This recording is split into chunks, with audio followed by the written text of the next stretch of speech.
যদি আপনারা সেন্টার দেন আপনাদের সমস্যা হবে। 8 নম্বর ওয়ার্ডে কোনো মাদক সেবী থাকবে না।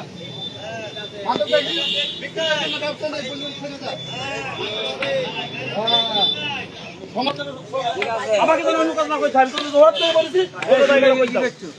তুমি কি করছিস? হ্যাঁ আরে গাড়ি চালাই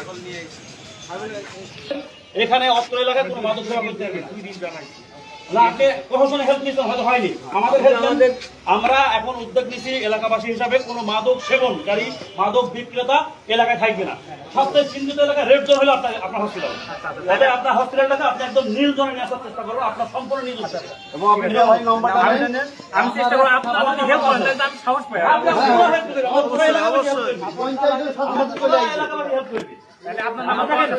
আপনার নাম্বার আছে আপনি আমাকে যোগাযোগ করবেন সমস্যা আমার ছেড়ে দিলেন আমাকে একটু হেল্প করে নিন হবে ওরা আসে একটু অফিস টাইমে দেখবেন ওই যে রাস্তায় আসবে না আজকে থেকে পাবেন না আপনি আজকে দেখেন একটু করে পাবেন না খালি ফোন দেবেন শুধু পাওয়ার পরে ফোন দেবেন আর যদি পারেন তাহলে ভিডিও ক্লিক করে একবার গোপনে আরো ভালো হবে আমাদের সুবিধা হবে তারপরে আমরা ভেই ফেলবো ট্যাংম্যান গুলো কইতে হাসপাতালে একদম আমি চাই না যে কারো না আপনি এটা আমাকে তো হেল্প করেন একটু সরকারি চাকরি করতে হেল্প করেন আরে আপনি হেল্প করেন বহুতেই আপনাকে আমরা দেখব ঠিক আছে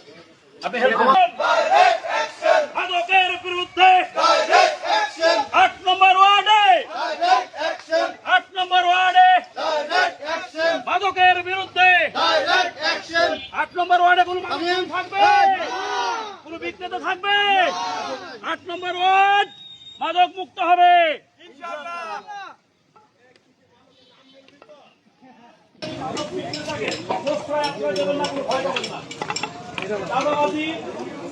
দাদাবাজি চুরি ডাকাতি এরা ছাড়া অন্য কেউ করে না ঠিক আছে সবাই হেল্প করবেন কে মারবি মাইলে আমাদের খবর দেবেন এগুলো মানসিক যদি আপনাদের কোনো গরম নেই বা খারাপ হয় প্রশাসন নাই আমাদেরকে খবর দেবেন একদম যে কোনো একজনকে বলবেন সবাই আপনাদের সাথে আছে মাদক বিক্রেতা যদি এসে কোনো ঝামেলা করে কোনো কিছু করে সরাসরি কাজের অফিস থেকে কিন্তু খবর দেবেন মোবাইলে ভিডিও করে রাখবেন আর এলাকায় প্রশ্রয় দেবেন না বলে ফেললাম সবাই শুরু করেন দেখেন জীবনে দেখা হবে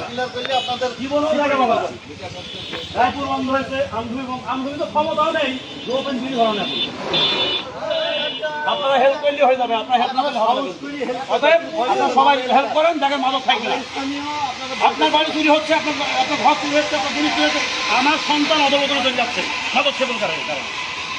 তাদের ভবিষ্যৎ কি ভবিষ্যৎ আছে হ্যাঁ